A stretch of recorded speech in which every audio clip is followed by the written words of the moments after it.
International superstar Shania Twain remains the top-selling country artist of all time. She sold over 75 million albums worldwide. The five-time Grammy winner just wrapped up a 2-year residency in Las Vegas, and now fans can watch the full stage show in the comfort of their own home, with Shania, Still the One, live from Vegas, now available on Blu-ray and DVD. The singer also made headlines this week with the announcement of her farewell tour, Rock This Country, which will touch down in 9 cities across Canada. And Shania Twain joins us now. Good morning. Good morning. It was not just Rosie saying no. I could almost collectively hear it out in the world. People love you so much. And then you're saying this is it, as far as seeing you live, this is the last chance. This is the last tour. I'm not retiring from music by any means, and or from the industry, but this is it for the stage. Yeah. The Las Vegas show was, in my mind, mentally was meant to be the last hurrah for me. I was going to hang my hat up at the end of that, but that experience motivated me to carry on. It didn't do what I expected. I thought I would be exhausted at the end of that and just relieved and ready to hang it up then, but I want to carry on. So I will carry on, but I have had it in my mind for a long time to finish the stage career. The Las Vegas show was huge.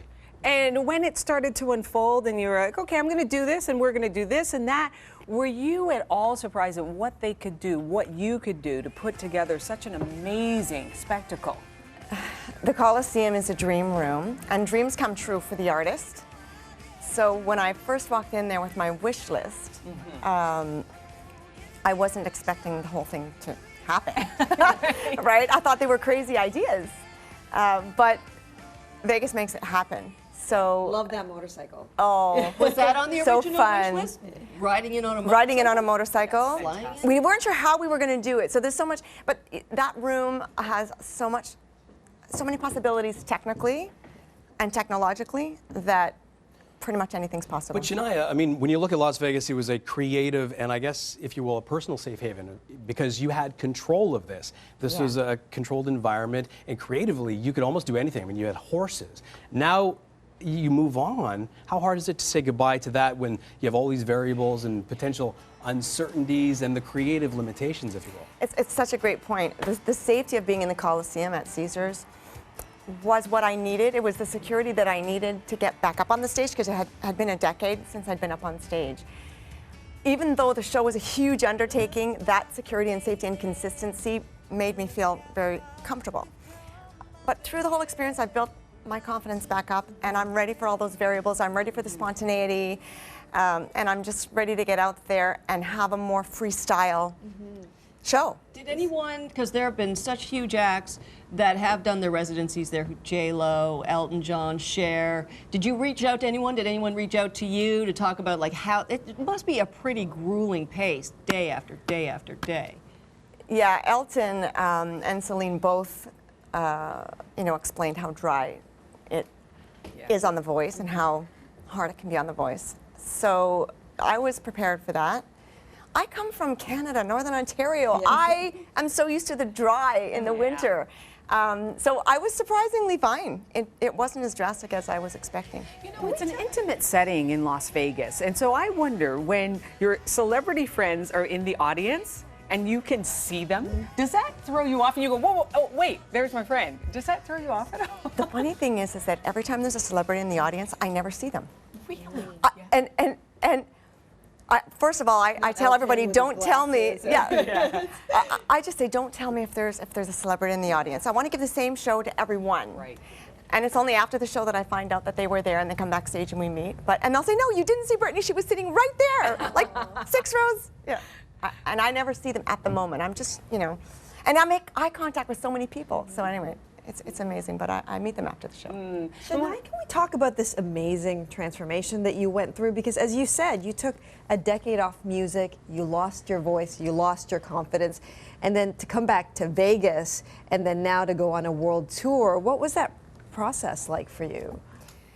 Well, Las Vegas was this mountain challenge that I put in front of myself. As, it was my way of pushing myself forward. I felt I needed to do something shocking to snap me out of out of my insecurities. You know, when you haven't done something in a long time, there's a lot of self-doubt creeps in. And just going through all the personal things, I was just not confident enough to get out there and do my thing again. I felt, you know, setting a really big challenge would shake that up, take me out of my comfort zone and just dive in. But Vegas turned out to be more than that. It turned out to be a transition for me and a launching pad to carry on and just do more things. So I'm motivated. It motivated me and it invigorated me. And I'm back into making a new album now, and I'm doing tons of songwriting, and of course the tour's coming up, so lots going on. Now forget being on stage, you hadn't sung in years up until just a few years ago, and then comes along an opportunity to sing a duet with a legend, the iconic song Endless Love, with a guy who believed in you, but I think more importantly wouldn't stop until you believed in yourself. What does Lionel Richie mean to you? Lionel Richie is a great therapist. I'm telling you, he's got the psychology, he's got the experience, and he's such a nice man. So he was very nurturing and very comforting. He had all the confidence in me, and he just said, you just have to get back on the microphone, and it will come to you. I mean, that was simplifying it to a certain degree, because I was having a lot of physiological problems with my voice. But so much of what he was saying, of course, was also true. When you're having a physical problem, whether you're an athlete or whatever it is, you have to go through the physiotherapy and the process of correcting whatever's wrong. But you also need to now build up your confidence that what you're correcting is stable enough to get out there and stand on. So it was a whole process. He was a very big part of my encouragement. Well, we're going to take a very short break, but Shania has been gracious enough to say she'll stick around with us. We've got a few rapid-fire questions, like, you know, the one thing you have to have when you're on the road. A few more of those. Much more with Shania Twain when we come back.